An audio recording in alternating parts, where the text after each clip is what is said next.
Good, good, good, good, good, good, good, good. Good. Good, good, good, good, good, good, good, good, good, good morning, everybody. Russell Western Network. Hope you're saying well. Happy Hump Day, isn't it? Wednesday is Hump Day, and we've only got a few more days until the Premier League football is back. Whether you think it's boring or not, it's up to you.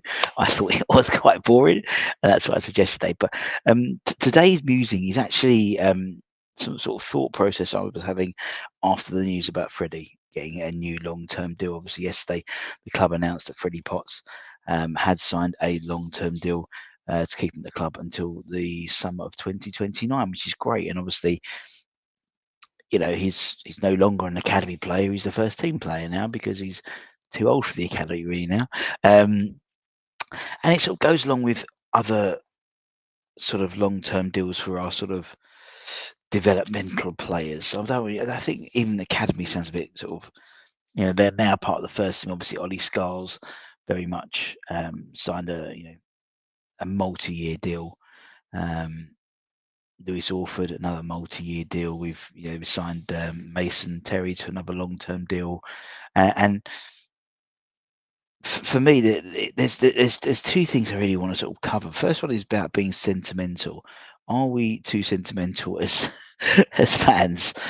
Because obviously we spoke about the Vladimir Coufal issue contract coming out of the interview he did for the Czech newspaper, and the comments afterwards are really funny. There are definitely a 50-50 split between he's a servant, he deserves another long-term deal, and he's or another deal. The club did him dirty, and other ones, oh, he's too old, get rid of, you know. And I think sometimes, you know, I think the issues we've got with the squad now in terms of having, you know, the oldest squad in the Premier League, if one of not, if not the oldest. We've got the issue, you know, we've got the oldest player in the Premier League as well, with Lucas Fabianski. You know, we've got some of those stalwarts coming into contracts like Aaron Cresswell and Fabianski and Coufal and Antonio and Danny Ings as well. You know, and there would be a school of thought to get rid of all and bring in the youth, so to speak, and automatically, you know, you've lessened the average age of your squad considerably by getting rid of 5 of the 5 oldest players. I think they probably are the 5 oldest players.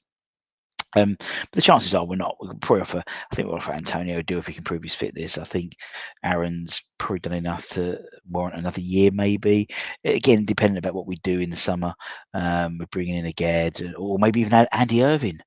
Maybe even Andy Irving playing centre half. If you saw yesterday, the club did had a friendly, behind closed doors friendly with Brentford. We still lost, even even on our terms, and Irvine played pretty much the full game at centre half. And I'm not, that makes sense. As I said, Edson Alvarez played centre half for Mexico in the first or the second leg against the US. So, you know, I'm not adverse to that. I think, you know, he's a big lad as well. Anyway, so I think there's sentiment. I think there's sentimentality in terms of our academy players as well. And I think we get to a situation now where we think because they're academy, they deserve another contract or stuff. And and that sort of touches on what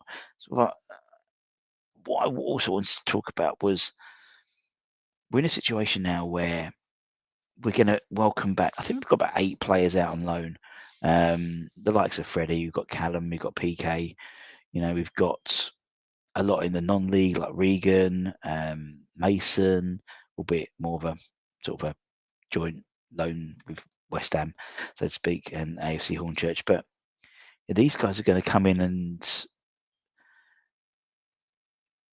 they're going to need to know what they're doing, what's happening with their career path. And I think there's a lot of harsh decisions or difficult decisions needing to be made in the summer.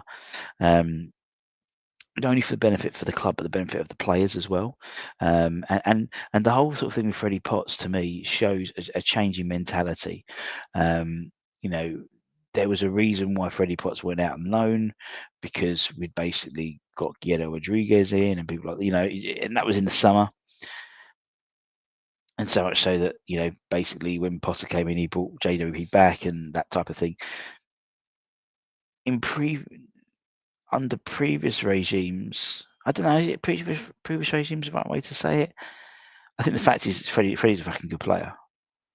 And he's done his hard yards, he's done his loan spells, he's had a great spell at Wickham, he's having a great spell at Portsmouth, and he's gonna come back full of enthusiasm.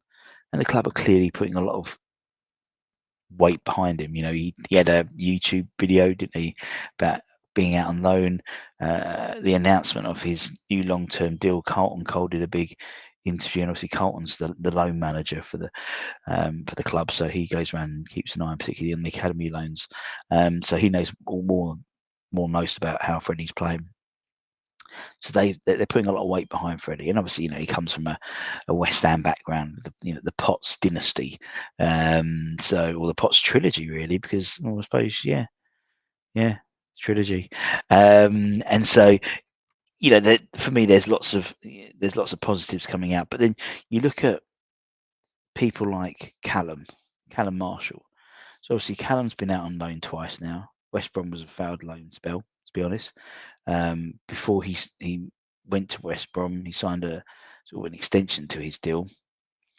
And then Huddersfield is a much better move for him. I think he's got 9-10 goals for Huddersfield this season. There's a decision to be made on him as well. When he comes back, does he go out on loan again? If he goes out on loan again, he'll come back, and I think then he'll be in the last year of his contract, I believe. I think it's 2027, I want to say, but I'm not too sure. Patrick Kelly, what's going to happen with him? Hasn't really had a great time in and out of the side at Doncaster. For me, there's a decision need to be made on him, and I said not necessarily for the club, but for the benefit of the player as well, because he could go and look at someone like Levi Lang, for example. Levi Lang, he was at Cheltenham Town, came back, he was injured. He then made a couple of appearances for the under 21s. Then the club sort of have quietly let him go, and now he's at Aldershot Town. He signed it looks like he signed permanently there now. Sean Tarrimer, same thing. He's at Halifax Town now on a short-term deal until the end of the season. But these kids need to be playing football. If they're not going to be playing football at West Ham, then we should, and that's what I think about the sentimentality of it. When we see, post by the club that this person's left, or this person, Harrison Ashby's and Ollie and your Sonny Perkins, and we go, oh my God, I can't believe West Ham. Blah, blah, blah, blah. But as I said before, I think West Ham played a good game. I think they've shown their hand, and the players they really believe in, they invest in. The likes of Lewis, the likes of Ollie, the likes of Freddie. Well, Freddie's not really an academy player now. But I think it's going to be fascinating to see. There's some hard decisions needing to be made in the summer, both in the first team in terms of contract renewals, but also in terms of the academy. I think Cam Schwei comes to the end of his deal this year as well. He's another one who's gone out on loan. He went to Crawley. Didn't really do much for him there. I think his contract comes to the end of this summer. Let's have a look. I'm pretty sure Cam is. I've got a feeling. He scored something like, this season he's scored PL 4 goals. His contract expires in the summer, so I wouldn't be surprised to see him go, and then there'll be fallout. Oh, he never played. I just don't think he was necessarily good enough to make the step up, to be honest. There's a lot of good players in the under 21 squad, and that coincides again. I said people ask why you always so jubilant about West Ham because in terms of the future, because we've got Freddie's now. I can see some green shoots, that's for sure. Again, we had Airdrie, Scotland Beckers, Emeka Dialey, both of them played for England under 18s. They beat Portugal 1-0, which was great.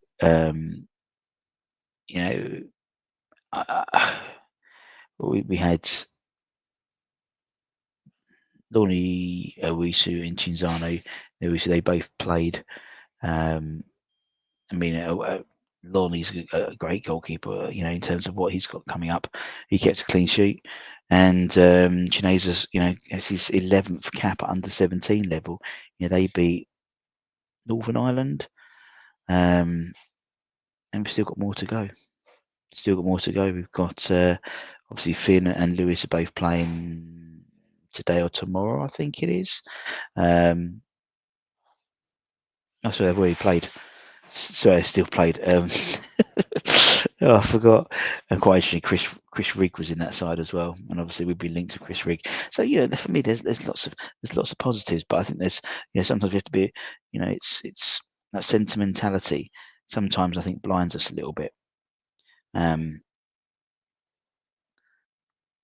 I'm positive, and as I said, getting Freddie on a new deal is a real show of intent in terms of what we're going to be doing moving forward.